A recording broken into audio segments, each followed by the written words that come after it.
Welcome back to NewsMakers. We are with Selwyn MP Amy Adams, Waimakariri MP Clayton Cosgrove and Christchurch Central MP Brendon Burns. This is the most partisan-free political show we'll probably ever have on CTV, so cherish the moment, cherish it.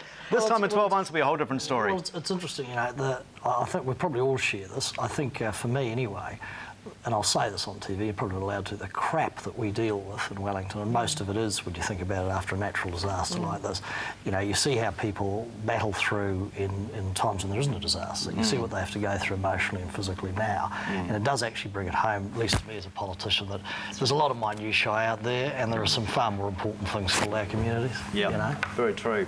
Now, the local body elections. Election day is set down for October 9. Postal voting papers are due out in about a week or so to households. And there has been discussion as to whether this should be delayed. At this point in time, there is no plan to delay the local body elections. Should they? Should they hold off? Going back to our earlier discussion, I mean, you know, that's not the issue at the moment. I think the elections probably will proceed, and that's fine, you know, but this is not the focus for our city or region at the moment.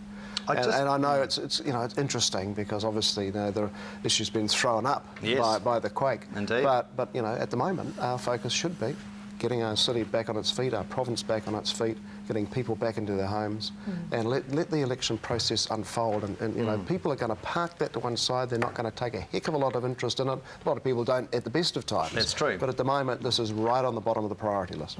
We could always just hand over all of the local authorities to Dame Margaret Baisley, Amy. Well, she's doing a great job. But no, look, Brendan's right. Right now, actually, and what Clayton just said is true, politics doesn't come into it. And one of the things I've been really pleased about this week is the moment the quake happened, you know, it didn't matter, National Labour, Greens, Act, we all only had one focus, and that's continued. You know, we're working really well cooperatively, I think, and all of us have got the same, you know, the same outcome in this, and that's the same for central and local government. I think local governments across the board have been fantastic, as have, you know, Orion and the telecoms, and I think that's where our focus needs to be. Obviously, a lot of the media, particularly the nationwide media out of Auckland, have had a lot of fun speculating as to whether this is a lifeline for Bob Parker. Do you believe it is? I'm not even going to go there, mate. I think you've heard the three of us say that is a debate for another time and another place, and I think people would hang their heads in shame if the four of us decided to discuss those issues now. Should they delay the sending out of the postal voting papers? I mean, September 17 to October 9 is a hell of a long period to actually exercise your democratic right.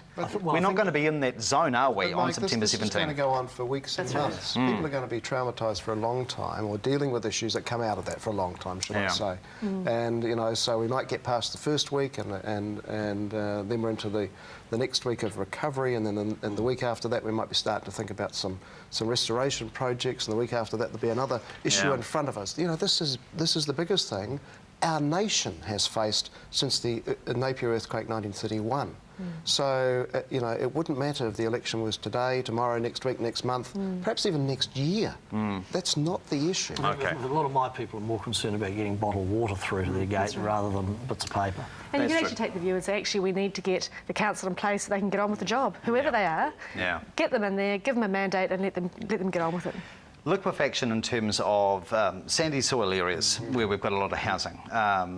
Mayor Bob Parker has raised question marks as to whether we should rebuild houses in those areas in the future. Will the map be redrawn? Should it be? I think the liquefaction, I think the council has to send a signal that it is the intention, unless there's geotechnical advice to the contrary, that the intention has to be that people can return to the land they're on and rebuild. Now, if you're talking about liquefaction, Pegasus Bay in my area, when it was basically untouched, and it was allegedly going to be a liquefaction nightmare. Now, I've been to Dubai. I've stood on the Palm Islands, as I think you have, where they've basically built islands out of sand in the sea. Absolutely. There is technology out there now, which I think they may have utilised, I suspect they did in Pegasus Bay, that can be, pending, you know, geotechnical advice, can be used to rebuild. But I think there's a lot of fear that people out there, nobody can give a guarantee, but people fear, I'm not going to be able to go back to the bit of dirt I've got to rebuild. You know, will I be able to rebuild in this part of town? It has to be the intention. That would apply perhaps in tiny areas, but, you know, the reality is, there was a very good ECAN report a couple of years ago which said just about all of Christchurch, other than the Port Hills, is subject to some risk of liquefaction. Every property report says and let's acknowledge this is a 1 in 700 year, 1,000 year, whatever event it is. So in most instances, I think people are going to rebuild on their houses.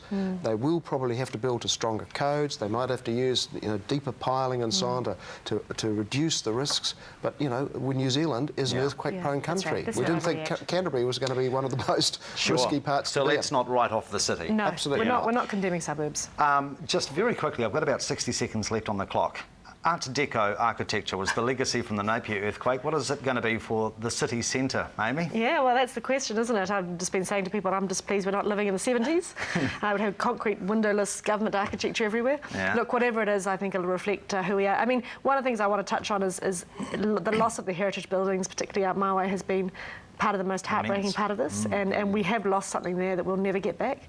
But whatever Canterbury comes up with, it'll still be the best place to live. So Gothic revival. Gothic revival.